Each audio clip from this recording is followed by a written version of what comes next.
Now, developing the next Call of Duty or World of Warcraft may be fun, but it's anything but a game in a multi-billion-dollar industry. Social and mobile gaming companies are taking a bigger piece of the pie, and investors say getting into the game may be tough. Mike Maples, managing partner with Floodgate, a Silicon Valley super angel investment firm, joins us now. He's invested in several successful gaming companies. Mike, welcome back, as always, to Bloomberg West. So Trip Hawkins was on earlier. He thinks gaming could be a $100 billion industry. With so much at stake, how do you pick and choose the investment opportunities in gaming? Yeah, well, in my view, most of the gaming opportunities, like many others, come from fundamental platform shifts. And so Trip Hawkins is actually someone I have a great deal of respect for. He was riding the PC platform shift back in the day. And so more recently, we've seen platform shift in local, we've seen a platform shift in mobile, and we've seen a social platform shift. And so most of my investments have been at the beginning of those types of waves. So when we did the Playdom investment, we thought that social gaming would be a big phenomenon, and we tried to get early in that wave and find a meaningful company.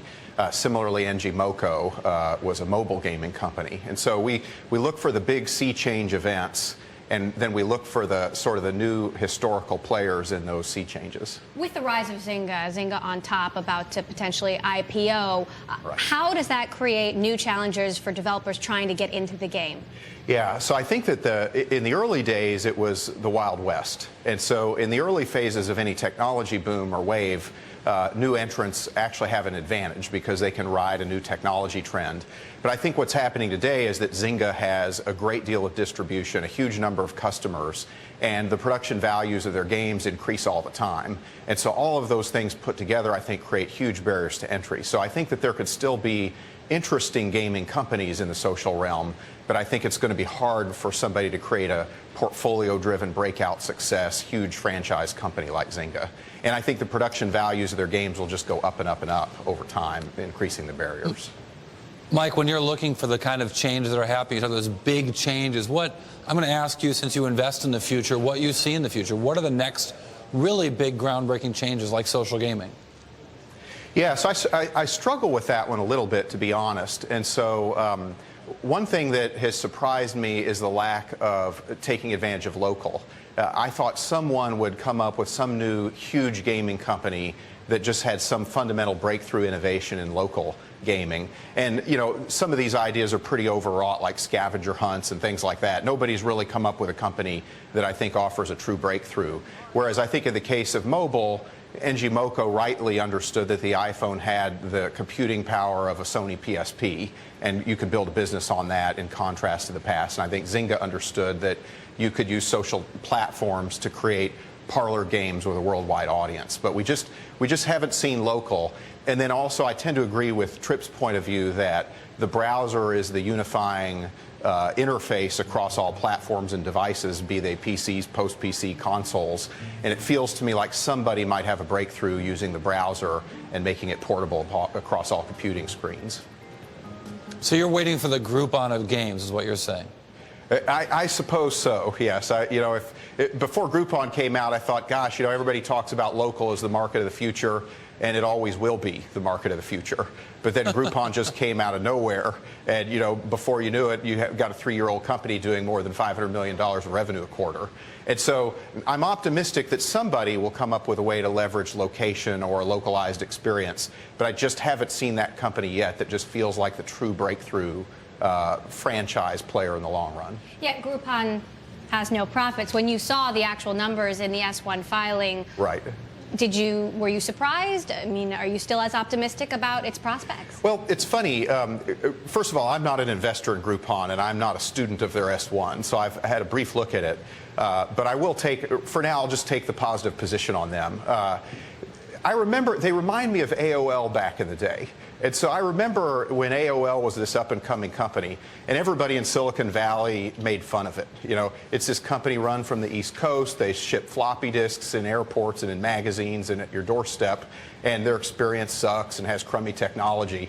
And everybody made fun of it, and lo and behold, AOL became one of the valuable franchise players of the early consumer internet. And so whenever I see a company that people with sort of what I call wine-sipping sensibilities dislike, but that has sort of beer slamming tendencies. That's a more, basic value proposition. And anybody who goes from 0 to 500 million a quarter in 3 years, I tend to pay attention. And I guess I would challenge people to name a company that's ever grown that fast that was not immensely valuable in the long run. I can't think of one. So well, there's an intense debate going on in the blogosphere about whether or not you're right. Yeah. Stick around. Yeah. We have a lot more to talk to you about after the break. I want to get into a little bit about Apple and the announcements that they made yesterday and your take on that. So Apple made a slew of announcements yesterday at its developer conference. One of them was a big integration with Twitter, which was big news for Twitter. You're one of the earliest investors in Twitter. Yeah. What was your take on that, and why not do a similar deal with Facebook? Well, my view of it is that Apple and Facebook are both very committed to owning the customer experience. And so I think it's harder for Apple and Facebook to come up with a partnership where both of them get all of their interests and needs met in terms of their customer relationship, where I think Twitter is much more of a embeddable service. And so I think that the relationship between Twitter and Apple is actually quite natural. And I'm not sure that's by design, but it just turns out they fit pretty well together. It was actually quite entertaining watching my Twitter feed during the conference. You see a lot of CEOs of startups saying, oh no, what is Apple going to say next? And it's quite interesting looking at the history of startups that have had to pivot based on Apple's announcements, things that Apple has decided to suddenly do. For example, Dropbox and Instapaper came into question yesterday. What do you do? What happens at the startup level within these companies when Apple comes out and says, we're going to do what you do? Yeah, well, I think there's a couple of things. I think, first of all, there's nothing more hip than a platform that has lots of users and lots of dollars coming to it. And so I think that when you're a startup company, navigating the zigs and the zags of the platform vendor is just part of the business. And, it doesn't really matter when historically we're talking about. People used to talk about Microsoft undocumented APIs back in the day. They talk about Facebook doing unfair things and changing the rules. And now people talk about Apple. And so I think that when you're a startup company, you just have to always be thinking a few steps ahead of what the platform vendor might do. And you need to make sure that your features are not right on the straight line of their natural innovation path, and that you're betting your whole company on those features. Hey, Mike, it also seems to me that we're in a different era where the development costs for a startup that has allowed a lot of things, not least of which your ability to be an angel investor and put a little bit of money into a company, relatively a little, $1 million as a startup now, not $50 million, that it's easier for the platform makers, as you described them, to poach those ideas and develop them than by themselves. Well, I think that there are a couple of things. First of all, the costs of entry are very low, and what I'm seeing in many cases are Silicon Valley engineers who could make $200,000 a year working at a company be satisfied with making $1 million to $2 million a year building a long tail application and just saying that's okay. And they're not trying to achieve venture level returns or become some Thunder Lizard company. And so I think that Apple's ecosystem benefits them quite well. I think if you're going to create a company that is going to see future competition from the platform vendors, you have to offer something that's unique beyond just something that can be folded into the platform.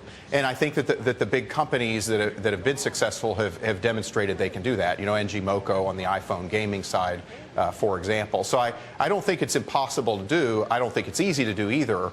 But good vendors are showing that they can. And as long as the dollars keep flowing to the iPhone and the iPod Touch, I think people will keep trying. But what are you to do if you're a business that bases yourself on the platform itself? I mean, TweetDeck was lucky that it got acquired by Twitter, but all of the TweetDeck competitors, that is, apps were meant to help you use your Twitter feed, and Twitter's now changed course and said, actually, there's going to be one TweetDeck and we're going to own it. What do you do to your own companies that you're invested in to say, stick to your knitting, but stop sticking to your knitting and look at your next opportunity? Yeah, so, I used to say this even back in the days of Microsoft, that it reminds me of high school physics. So they say that gravitational pull is inversely proportional to 1 over r squared, and r is 0 when you get really close to the platform. And I just think it was obvious that that Twitter was going to make readers of tweet feeds. That just seems to me really obvious, and it wasn't like they were hiding that they might do that. And so I think that when you're a company, if you innovate in ways that are very natural and logical for the platform vendor to innovate in the future, and where they have fundamental distribution advantages and customer interest in folding it in the platform, you're always going to be in danger. And so there are several companies that we're involved with, for example, Mass Relevance, who innovates in ways that Twitter has not put right at R equals 0, at the nucleus of their platform. And I think those kinds of companies have a chance of doing really well, but they have to be good at things that Twitter's not naturally good at.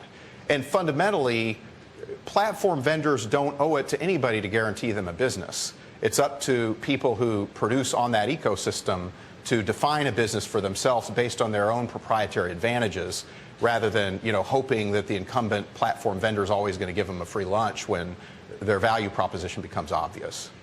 That's quite mathematical, yeah, Mr. sorry, Maples. Yeah, I know. There are certainly a lot of startups, yeah. I think, right now, looking up from their knitting, trying to figure out what Facebook, Twitter, and Apple are going to do next. Thanks so much for joining us, Mike. Always fascinating to hear insights on the trends across the board.